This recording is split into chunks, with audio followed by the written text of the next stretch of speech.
Bismillahirrahmanirrahim. Assalamualaikum warahmatullahi wabarakatuh.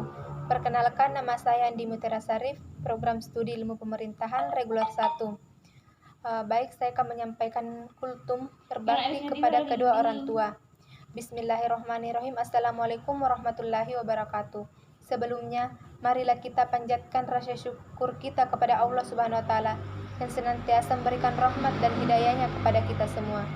Salawat serta salam semoga terus tercurah kepada Nabi Muhammad SAW, para sahabat dan pengikutnya hingga akhir zaman, dan semoga kita mendapat syafaatnya di yaumul qiyamah nanti. Amin ya rabbal alamin.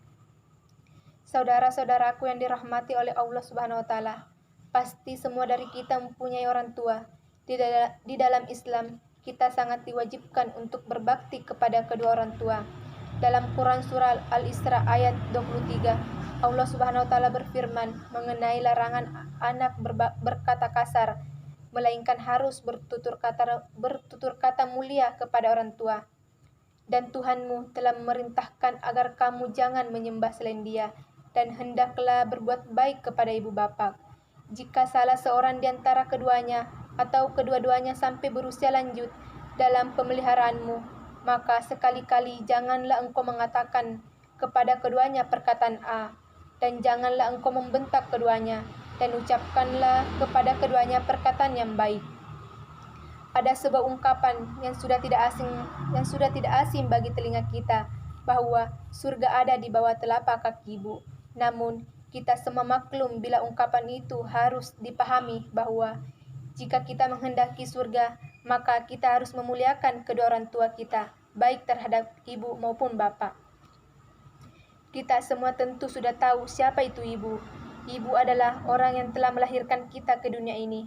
Karena ibu, maka saya dan kalian ada. Karena ibu, kita tumbuh sehingga bisa seperti sekarang ini. Marilah sejenak kita melihat ke belakang. Sebelum kita dilahirkan ke dunia ini, ibu kita mengandung kita selama 9 bulan. Walaupun ada kurang dari itu atau mungkin lebih dari itu, tapi umumnya masa kehamilan ibu yaitu 9 bulan. Setelah itu, ibu mempertaruhkan nyawanya sembari menahan rasa sakit yang begitu dahsyatnya hanya demi untuk melahirkan kita. Kurang lebih 2 tahun, ibu menyusui kita tanpa kenal waktu. Siang beliau jadikan malam karena semalaman tak bisa nyenyak tidur. Malam pun dijadikan siang karena beliau terusik dengan suara rengekan dan tangisan kita.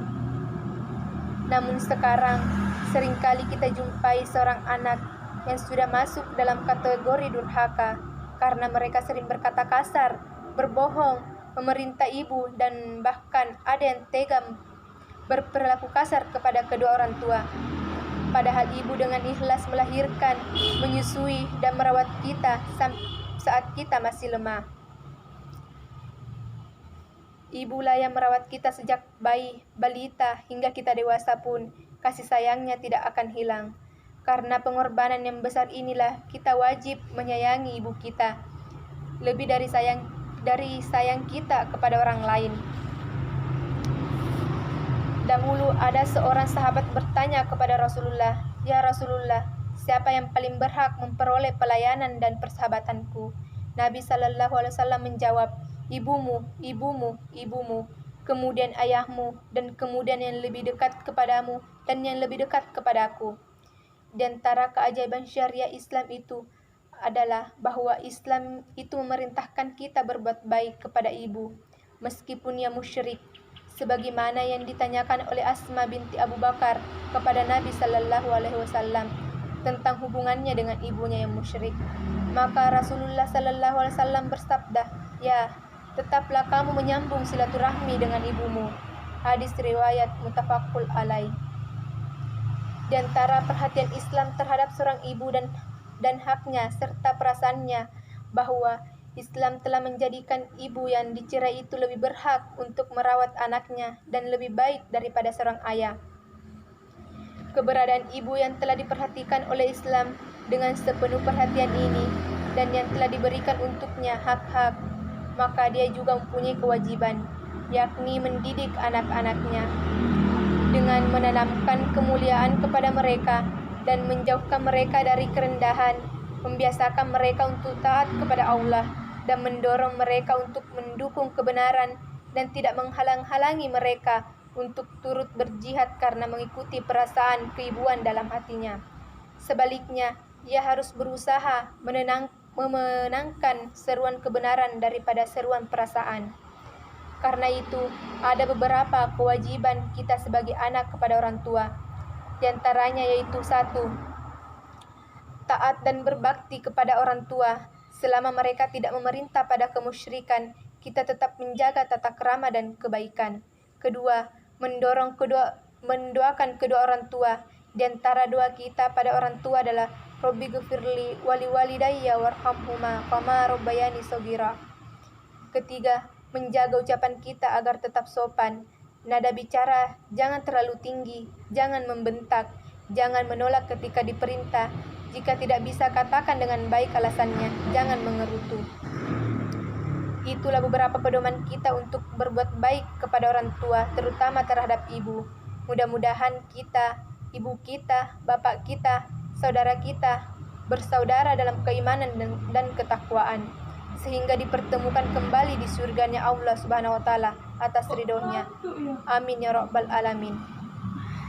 Maka dari itu, sebagai anak harus berbakti kepada kedua orang tua, terutama pada ibu, karena ibu yang telah mengandung, melahirkan, menyusui, mengasuh, dan merawat lalu membesarkan kita sampai saat ini.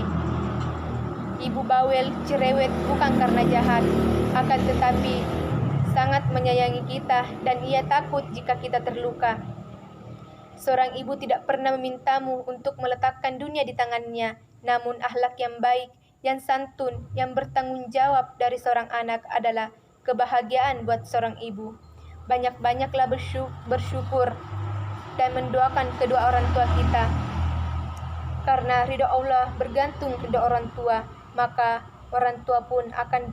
doa orang tua pun akan didengar dan dikabulkan Allah Subhanahu wa Ta'ala. Demikian kultum yang dapat saya sampaikan. Semoga dapat bermanfaat bagi kita semua. Kurang dan lebihnya mohon dimaafkan. Wabillahi taufiq wa hidayah. Wassalamualaikum warahmatullahi wabarakatuh.